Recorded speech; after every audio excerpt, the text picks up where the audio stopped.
बिस्मिल्लाहिर्रहमानिर्रहीम। तो स्टूडेंट्स, आज हमारे इम्यूनिटी का तीसरा लेक्चर है।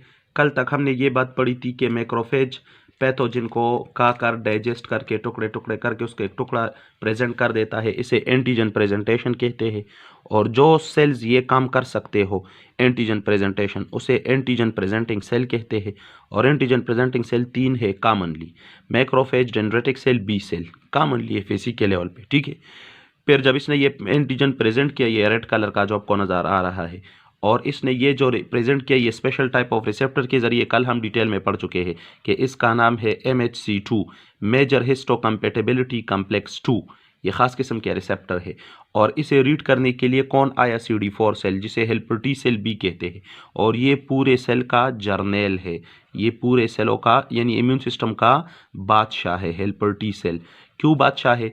क्योंकि ये मैक्रोफेज जब इसे प्रेजेंट कर देता है इस पैथोजन के टुकड़े को, तो CD4 इसे रीड कर लेता है। बाद में मैंने बताया था कि CD4 तो किसके ज़रिए? TCR के ज़रिए रीड करता है, T cell receptor.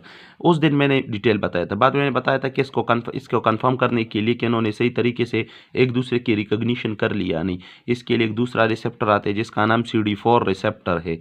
CD4 आर्मीन receptor, CD4 receptor के ज़रिए कंफर्म होता है। लेकिन फिर भी ये हेल्पर टी सेल एक्टिवेट नहीं हो पाता। इसे एक्टिवेशन के लिए मैक्रोफेज ने कुछ केमिकल सिग्नलिंग मॉलिक्यूल सीक्रेट करने होते हैं। मैंने डिटेल में उस लेक्चर में बताया था कि मैक्रोफेज से IL-1 इंटरल्यूकिन 1 सीक्रेट हो जाता है, जो CD4 सेल को एक्टिवेट कर देता है।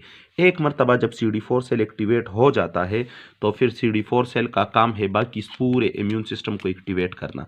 तो उसके बाद CD4 सेल सीक्रेट कर देते हैं डिफरेंट केमिकल्स, और वो केमिकल जाकर बॉडी के सारे इम्यून सिस्टम को एक्टिवेट कर देते हैं, ठीक है। इस वजह से CD4 सेल को आप लोग बादशाह कहते हैं, इम्यून सिस्टम का जर्नेल। अब जी, ये तो असल में हम मैक्रोफेज के बारे में हमारा टॉपिक स्टार्ट हुआ था, और मैक्रोफेज तो सेकेंड लाइन ऑफ डिफेंस में है। लेकिन होते होते अब ये बात यहाँ पर थर्ड लाइन ऑफ डिफेंस का भी यहाँ पर जिक्र आ जाते, क्योंकि ये एक मैकेनिज्म है, एक लंबा सा। CD4 एक्टिवेट होते होते होते वो केमिकल सीक्रेट कर लेता है, और जाकर कुछ ये केमिकल बहुत से सेलों को एक्टिवेट कर लेते हैं। उन सेलों में एक बी सेल भी होता है, बी सेल सोया पड़ा हुआ होता है। लेकिन जब सिग्नलिंग मॉलिक्यूल पहुंच जाते हैं टी सेल से जो सीक्रेट होते, तो ये बी सेल एक्टिवेट हो जाता है।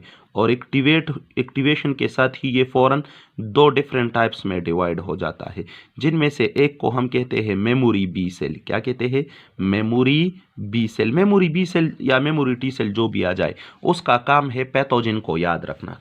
और दूसरी तरफ इससे नया सेल बन जाता है जिसे कहते हैं प्लाज्मा सेल। क्या कहते हैं? Plasma cell. मैं आपको पहले भी बता चुका हूं, the only antibody producing cell are called plasma cell. ये ओनली WBC है जो एंटीबॉडी प्रोड्यूस कर सकते हैं, ठीक है। तो जब ये एंटीबॉडी प्रोड्यूस कर सकते हैं, तो अब ये प्लाज्मा सेल क्या करेंगे? ये एंटीबॉडी प्रोड्यूस करेंगे। एंटीबॉडी आप लोग अगला टॉपिक पढ़ लेंगे, ये वाई शेप स्ट्रक्चर में होते, इनका शेप वाई शेप होता है इनका। आप डिटेल में पढ़ लेंगे इंशाल्लाह इसके बाद दूसरे टॉपिक में कि एंटीबॉडीज को इम्यूनोग्लोबुलिन बी कहते हैं, इम्यूनोग्लोबुलिन बी कहते हैं, जिसका शॉर्ट फॉर्म आप IG लिख सकते हैं, इम्यूनोग्लोबुलिन। आप ये भी पढ़ लेंगे इसे एंटीबॉडीज भी कहते हैं। आप ये भी पढ़ लेंगे कि इसके 5 टाइप्स होते हैं कॉमन, जिसके लिए एक फार्मूला है गेम डी। तो ये देखिए आप लोग के पास ये एंटीबॉडीज के असल में टाइप है। एक टाइप एंटीबॉडी का है IgG, IgA, IgM, IgE, IgD। ये डिफरेंट टाइप्स है। तो सपोज एंटीबॉडी सीक्रेट कर लेते हैं, तो उनमें अक्सर तौर पर एक एंटीबॉडी होता है जिसका नाम होता है, सपोज ये एक एंटीबॉडी है जिसका नाम है IgG, इम्यूनोग्लोबुलिन। G मीन गेमा, G मीन गेमा, A mean alpha, M mean mu, E mean epsilon, D mean delta. इंशाल्लाह एंटीबॉडी टॉपिक में डिटेल में पढ़ेंगे। सपोज इस प्लाज्मा सेल ने एंटीबॉडी सीक्रेट कर लिए, उनमें एक IgG भी है। ये IgG अब इसने जाकर एक और सिस्टम को एक्टिवेट करना है। आपको पता होना चाहिए कि ये सारा किस्सा कहाँ पर चल रहा है, ये हमारे और आपके ब्लड में चल रहा है। तो अब जी ये एंटीबॉडीज जाकर इसी प्लाज्मा में, इसी ब्लड में कुछ और प्रोटीन होते हैं जो इनएक्टिव फॉर्म में होते हैं, और उनको एक्टिवेट करना पड़ता है। वो जब एक्टिवेट हो जाते हैं तो बहुत सारा काम दिखाते हैं। इन प्रोटीन को कम्प्लीमेंट प्रोटीन कहते हैं। कम्प्लीमेंट की वजह से इसे सी प्रोटीन कहते हैं। तो C1, C2, C3, C4, C5, C6, C7, C8 और फाइनली एक जो होता है वो होता है C9। सी मीन कम्प्लीमेंट प्रोटीन। ये तकरीबन 9 तक कम्प्लीमेंट प्रोटीन होते हैं, लेकिन ये इनएक्टिव होते हैं। क्या होते हैं? ये इनएक्टिव होते हैं, सोए हुए होते हैं। अब इनको जगाना होगा, तो इनको जगाने के लिए ये IgG आ जाता है और IgG उसे क्या कर देता है? एक्टिवेट कर लेता है। IgG आकर पहले C1 को एक्टिवेट कर देता है और फिर C1 C2 को इस तरह। आपको पता होना चाहिए कि ये कम्प्लीमेंट सिस्टम, नाम आपने सुना होगा। कम्प्लीमेंट सिस्टम ये 5-6 घंटों का टॉपिक है, हर टीचर को पता है ये बात, लेकिन आपके FSC के लेवल पे इस पर 2-3 बातें हैं। तो अब वो 5-6 घंटों का सारा किस्सा हम आपको नहीं सुना सकते, सिर्फ आपको थोड़ा सा एक टच देंगे कि कम्प्लीमेंट सिस्टम किस तरह काम करता है। तो complement system is a system of protein which comprise of 9 complement protein. These are activated by IgG। IgG जब C1 को एक्टिवेट कर लेता है तो फिर C1 का काम है कि वो C2 को एक्टिवेट करे, C2 C3 को। इसके लंबे मैकेनिज्म है कि कैसे C1 C2 को एक्टिवेट करता है, लंबे एंजाइम इसमें यूज होते हैं, लेकिन मैं शॉर्टकट बता रहा हूँ। इस तरह फिर C4 C5 होते होते होते C6 C7 C8 और फाइनली जब आपके पास C9 जो हो जाता है एक्टिवेट, तो फिर ये इसे आप एक्टिवेटेड C9 कह सकते हैं। क्या कह सकते हैं? Activated C9। Activated C9। तो एक्टिवेटेड C9 अब जाकर क्या करेगा? तो एक्टिवेटेड C9 जाकर किसी पैथोजन को किल करेगा। क्या करेगा? किसी पैथोजन को किल करेगा। सो एक्टिवेटेड C9 जब पैथोजन को किल करेगा, इसके 2 तरीके हैं। सपोज ये आपके सामने एक पैथोजन है, कोई बैक्टीरिया, कोई फंजाई। सो मैं कहूँगा कि activated C9 kill the pathogen in 2 ways. इसके 2 तरीके हैं। एक तरीका ये है कि activated C9 make pore in the target cell. Activated C9 क्या कर लेता है? इस टारगेट सेल में यानी इस पैथोजन में मेक पोर, इस तरह का कोई पोर बना लेता है, उस पर अटैक करके उसमें पोर बना लेता है। तो किसी भी पैथोजन में जब पोर बन जाता है तो सारे आयंस और फ्लूइड फ्रीली इसके अंदर इंटर हो जाते हैं और ये सेल बस्ट हो जाता है। तो ये भी एक तरीका है किसी पैथोजन को मारने का। सो एक्टिवेटेड C9 क्या कर लेता है? ये make pore in the target cell. और दूसरा काम क्या करता है? दूसरा काम एक्टिवेटेड C9 का एक ये भी है। सपोज ये एक पैथोजन है, तो ये एक्टिवेटेड C9, सपोज ये एक्टिवेटेड C9 है, ठीक है। तो ये एक्टिवेटेड C9 आकर इस पैथोजन के साथ अटैच हो जाता है और इसे हम कहते हैं टैगिंग प्रोसेस। टैगिंग इसे कहते हैं कि मिसाल के तौर पर आपको रास्ते में किसी ने छेड़ा और आप कल अब्बू को साथ लेके चले जाए और उन अब्बू से कहे, अब्बू कहे कि आपने मुझे दिखाना है कि किसने आपको छेड़ा है। तो आप उस शख्स के करीब होकर खड़े होकर कहे कि अब्बू इसने छेड़ा है। तो किसी को कोई चीज़ दिखाना कि ये है, इसे कहते हैं टैगिंग। तो यहाँ पर तो और भी यानी इम्यून सिस्टम तो है, और भी मैक्रोफेज WBC वगैरह होते हैं। सपोज ये WBC है बाकी, ठीक है। तो इन WBC ने बताया होता है C9 को, एक्टिवेटेड C9 को, कि आपने सिर्फ उस पैथोजन के साथ अटैच होना है, जाके हमें पता चले कि ये पैथोजन है, बाकी उस पैथोजन को इनगल्फ करना हमारा काम है। तो इस पे अटैच होना इसे कहते हैं टैगिंग। तो एक्टिवेटेड C9 का दूसरा फंक्शन क्या है? Tag the pathogen for engulfing. क्या कर लेता है? टैग, टैग मीन दिखाना। Tag the pathogen for engulfing. Tag the pathogen for engulfing. क्या? एनगल्फिंग के लिए आप फेसबुक वगैरह पे लोगों को टैग करते हैं यानी। सो इस तरीके से आप लोगों के पास क्या हो जाता है? वो हो जाता है कम्प्लीमेंट सिस्टम एक्टिवेट हो जाए। कम्प्लीमेंट सिस्टम इस तरीके से बाकी पैथोजन को कहा जाता है। तो बात हमारी मैक्रोफेज पे हो रही थी। मैक्रोफेज से इतना लंबा किस्सा फिर शुरू हुआ। अब जी बात ये है कि मैक्रोफेज पे तो बात जारी थी, अभी पूरी नहीं हुई। अब मैक्रोफेज के बारे में मैंने कितनी बातें की। मैंने कहा मैक्रोफेज को मैक्रोफेज क्यों कहते हैं, मैक्रो मीन बड़ा, फेज मीन का आने वाला। फिर मैंने आप लोगों को बताया कि macrophage are included in APC, antigen presenting cell, वो भी मैंने बता दिया। फिर मैंने बताया मैक्रोफेज के ऊपर MHC1 भी होते हैं, MHC2 भी होते हैं। फिर मैंने आप लोगों को बताया कि मैक्रोफेज फेगोसाइटोसिस करता है, पैथोजन को पूरा एनगल्फ कर लेता है, उसके बाद अपना असर दिखाता है, यानी साइटोटॉक्सिक नहीं है, पैथोजन को पूरा खा जाता है। अब जी एक दो बातें अपने साथ याद रखिए। कुछ मैक्रोफेज तो होते हैं ना जिनका काम बस ब्लड में ही रहते हैं सारा दिन। सपोज ये ब्लड है और सारा दिन ब्लड के अंदर पेर रहे होते हैं। सपोज ये मैक्रोफेज है, सारा दिन ब्लड के अंदर पेर रहे होते, कई पैथोजन मिल जाता है तो उसे खा लेते हैं। एक तो ब्लड में होते हैं। चूंकि मैक्रोफेज की मिसाल चौकीदार जैसी है, चौकीदार, तो अब कुछ टिश्यू ऐसे हैं ना जिन्होंने अपने मैक्रोफेज पाल रखे हैं और वो इम्पोर्टेंट टिश्यू होते हैं। मिसाल के तौर पर आप लोग उसे हम टिश्यू मैक्रोफेज कहते हैं, ये आपके ज़हन में होना चाहिए। मैक्रोफेज के लिए आप शॉर्टकट फॉर्म इस तरह भी लिखते हैं, इम्यूनिटी के बुकों में मैक्रोफेज को इस तरह शॉर्टकट लिखते हैं। तो टिश्यू मैक्रोफेज में से आप लोगों के पास लिवर जो है ये भी एक इम्पोर्टेंट टिश्यू है, उसमें अपना मैक्रोफेज है, उसको कहते हैं कपर सेल। क्या कहते हैं? कपर सेल कहते हैं, ठीक है। ये लिवर मैक्रोफेज है। जब लिवर ने अपने लिए अपना मैक्रोफेज पाल रखा तो लंग्स ने कहा मेरे लिए भी होना चाहिए। जिस तरह एक बच्चा मोटरसाइकिल ले लेता है तो दूसरा बच्चा अपने बाप से कहते कि अब तो मैं उस वक्त तक कॉलेज नहीं जाऊंगा जब तक कि मोटरसाइकिल ना आ जाए, ठीक है। तो दूसरा है आप लोग के पास लंग्स के लिए एल्वुलर मैक्रोफेज। एल्वुलर मैक्रोफेज उसे कहते हैं, लंग्स में जो होता है, आपने पढ़ा भी होगा। अब जब इसकी बात आ गई तो अब आप लोग के पास बोन ने कहा कि मैंने भी एक मैक्रोफेज पाल रखा है जिसका नाम है ऑस्टियोक्लास्ट। ऑस्टियोक्लास्ट। तो जब बात इसकी आ गई तो फिर ब्रेन ने कहा कि मैं तो सबसे इम्पोर्टेंट आर्गन हूँ, आप सब ने मिलकर मेरे लिए कोई कुछ करना होगा। तो ब्रेन के लिए हम सब ने मिलकर माइक्रोग्लियल सेल की फिक्र की, माइक्रोग्लियल सेल। तो ये आप लोग के पास डिफरेंट टिश्यू में उसके अपने मैक्रोफेज होते हैं। तो बेटा मैक्रोफेज आपको ने ये भी पढ़ा कि मैक्रोफेज कहाँ से बनते हैं। ये मोनोसाइट जब एक्टिवेट हो जाते हैं तो ये जाकर मैक्रोफेज में कन्वर्ट। तो आज हमारे पास मैक्रोफेज का ये टॉपिक पूरा हुआ। अब बात आ गई मैक्रोफेज के साथ एक दूसरे सेल है जिसको आप लोग न्यूट्रोफिल कहते हैं। तो बेटा अब बात आ गई न्यूट्रोफिल की। तो ये देखिए आप लोग के पास न्यूट्रोफिल भी एक इम्पोर्टेंट टाइप के सेल होते हैं, ठीक है। Neutrophil, neutrophil. बस बात सिर्फ इतनी है कि न्यूट्रोफिल और मैक्रोफेज में कौन सा, तो मैक्रोफेज को मैक्रोफेज कहते हैं, मैक्रो बड़ा, और न्यूट्रोफिल को माइक्रोफेज कहते हैं। माइक्रो मीन छोटा और फेज मीन ईटर, खाने वाला, ये छोटा खाने वाला है। जिस तरह मैक्रोफेज पैथोजन को पूरा कहा जाता था तो फेगोसाइट था, तो न्यूट्रोफिल भी फेगोसाइट है, ये भी पैथोजन को पूरा कहा जाता है।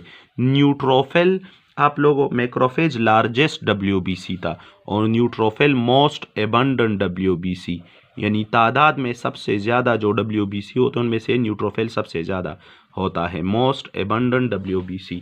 बाकी आपको ये पता होना चाहिए कि न्यूट्रोफिल के अंदर, ये सपोज एक न्यूट्रोफिल सेल है, न्यूट्रोफिल के अंदर कुछ वेसिकल्स होते हैं, क्योंकि आपको पता है कि न्यूट्रोफिल ग्रेनुलोसाइट है, इसके अंदर ग्रेन्यूल्स होते हैं। इसके ग्रेन्यूल्स, ये मिसाल के तौर पर मैंने लिखा ग्रेन्यूल्स, इसके अंदर ग्रेन्यूल्स होते हैं। इसके ग्रेन्यूल में ख़तरनाक चीज़ें होती है, इसमें हाइड्रोजन परऑक्साइड होता है H2O2 इसके ग्रेन्यूल में। इसके ग्रेन्यूल्स में रेडिकल्स होते हैं, केमिस्ट्री में आपने पढ़ा होगा, रेडिकल्स, नेसेंट ऑक्सीजन वगैरह होता है। रेडिकल्स पागल्स होते हैं जो किसी पे भी अटैक करके उससे इलेक्ट्रॉन ले लेते हैं। इसके अलावा इसमें ख़तरनाक किस्म के एंजाइम होते हैं जैसे लाइसोजाइम, क्या, लाइसोजाइम, और भी ख़तरनाक एंजाइम होते हैं और भी डिफरेंट टॉक्सिक सब्सटेंस होते हैं। तो इसके अंदर ये ग्रेन्यूल्स होते हैं। तो न्यूट्रोफिल जब भी किसी पैथोजन को एनगल्फ कर लेता है, और सपोज मिसाल के तौर पर ये एक पैथोजन को न्यूट्रोफिल ने क्या किया, एनगल्फ किया, तो वो पैथोजन और इसकी और इस पे ग्रेन्यूल की फ्यूजन हो जाती है और इस तरह इस ग्रेन्यूल्स के अंदर जितने भी चीज़ें होते पैथोजन के साथ मिक्स होकर उस पैथोजन के टुकड़े कर लेते हैं। इस मैकेनिज्म से न्यूट्रोफिल पैथोजन को कहा जाता है। आपने सुना होगा जहाँ पर कोई इंजरी हो जाती है तो वहाँ पर पैथोजन भी पहुँच जाते हैं और न्यूट्रोफिल वगैरह भी, और लड़ाई स्टार्ट कर लेते हैं तो बहुत से न्यूट्रोफिल मर जाते हैं और मर कर न्यूट्रोफिल से पस बन जाता है। तो न्यूट्रोफिल की वजह से आप लोग के पास पस बनता है, तो पीप जिसे आप कहते हैं। ये न्यूट्रोफिल की बात हो गई। अब एक तीसरा अहम सेल जो आप लोगों के पास है वो है NKC यानी NK cell, natural killer cell, निश्ता काका करचना चोर। NK cell mean natural killer cell, natural killer cell.